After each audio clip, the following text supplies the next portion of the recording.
Hello, welcome to another edition of the Pace Report. I'm Brian Pace reporting live at the 2010 Detroit International Jazz Festival here in Detroit, Michigan. The Detroit International Jazz Festival is the largest free jazz festival in North America. Tonight, on this special edition of the Pace Report, saxophonist Kirk Whalum has really decided to do something very special in tribute of the late Donny Hathaway. His latest Mack Avenue Record release, Everything is Everything, the music of Donny Hathaway, features Lalah Hathaway, daughter of Donny. And it's a stirring tribute to his legacy, the music that he's recorded, and his interpretation on some of his songs that are very contemporary as well as soulful, gospel-oriented as well as R&B oriented.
Everything is Everything, the music of Donny Hathaway. Why did you decide to come up and do a tribute record to the great soul musician of all time? I think it was definitely, what you call it, serendipitous in one sense, and, you know, maybe fate in another, because serendipity because it's an unexpected pleasure when I got this call from a friend of mine who was the director of jazz at Warner Brothers when I was on that label, but he ended up producing a lot of records and called me with a concept and said, man, you should do this record. You should do a cover project of Donny Hathaway. And the fate part of it is absolutely, it makes sense because we share that sort of double root, you know, when it comes to, are you a gospel musician? Are you a secular musician? What are you? All of the above. And so Donny definitely fit that category. And you know, it's something that a lot of us share out here. You know, there's lots of people who fit that category. You grew up in Memphis, Tennessee, and you come up of that whole soul R&B era, Marvin Gaye, Al Green, Donny Hathaway. What were some of your fondest memories growing up in Memphis, listening to some of those soul records by artists like him and Donny? Sure. Well, know that Memphis is a historic city, you know, when it comes to soul music, and especially this place called Stax. This is a legacy that I'm very proud of. I wasn't a part of it because I was too young, but I certainly was. My ear was on it. And I wanted to be in the Barcades, you know, that was like my aspiration in life, you know, and I have them cracking up about that now. But I'm now CEO and president of the Stax Music Academy in Memphis and the Stax Museum of American Soul Music, which, by the way, is the only full-fledged soul music museum in the world. And it covers the whole thing, from Motown to Soul Train, to, you know, right back down the river to Stax, where it kind of all got started down in the Mississippi and Alabama. And, you know, that was the breeding ground of this music, because people were blues musicians, really. That's kind of where it came from, blues and gospel. And then it sort of kind of took on the kind of 60s beat, you know. And when you added that to the mix, that's sort of where the music came from.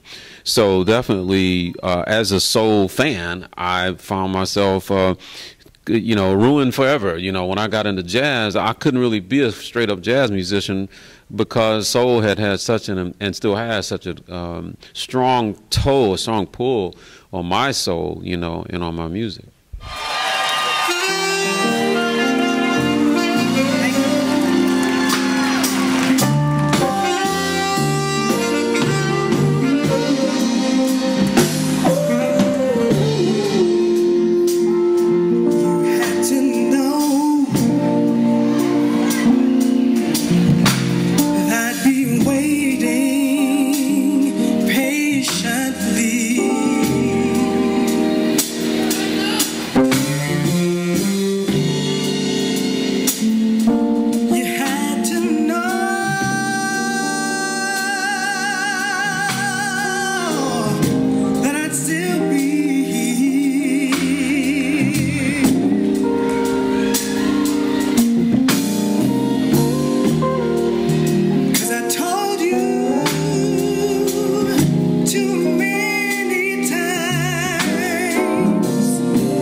How did Lalah Hathaway get involved with this Donny Hathaway tribute album?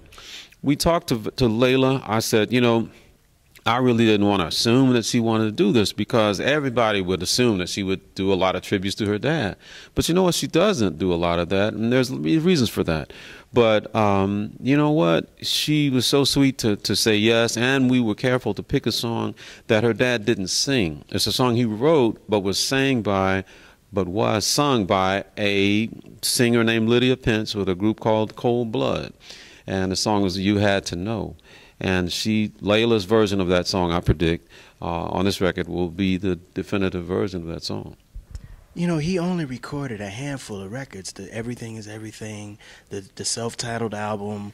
My all-time favorite 2 records by him was the Live, and also, I guess, the album I think that really signified his whole career was Extensions of a Man. And you touched on a couple of songs on this tribute album. Explain your take on Extensions of a Man and how it's had a profound effect even in 2010. Right. I mean, it's a phenomenal record. Right.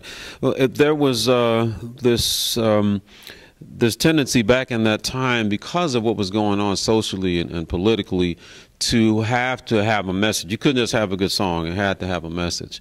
The artist felt an extra mandate to not just make great music, but to make a connection with the audience, and to also say something of consequence, something, if not profound, at least something profoundly sincere, that this is your response to what you see going on around you. Because, again, there was so much oppression and so much, you know, there was just a collective giving birth to change. Change had to come, you know, that's like the song says, you know, and that change came at a great cost, and it came at a great sacrifice.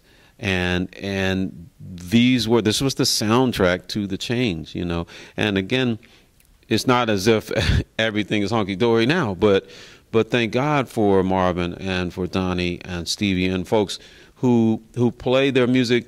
They sacrificed. They knew that they would have to pay a price at the record store in terms of not selling maybe as many records by not doing anything bubblegum or whatever. They had to sing something that meant something to the movement for change. And so I want to thank Donny and all the great artists who did that.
How did Kirk Whalum approach you to record a tribute to your father? He called me. He said, "Hey, I'm recording a tribute to your father."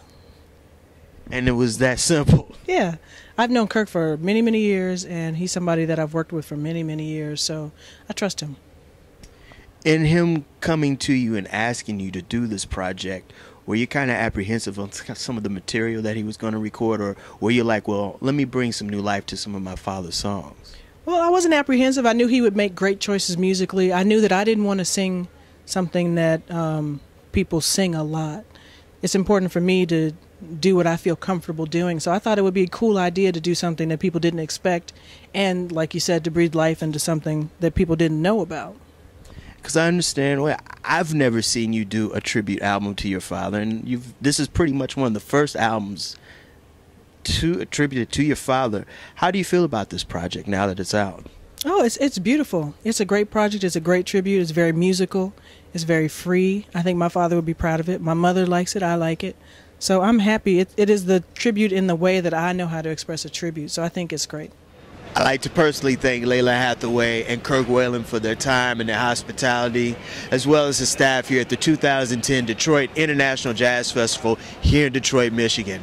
As always, please visit my website, www.thepacereport.com, for my weekly column as well as my past segments. Until next time, remember, if it's in the groove, it'll make you move. Peace. Do you feel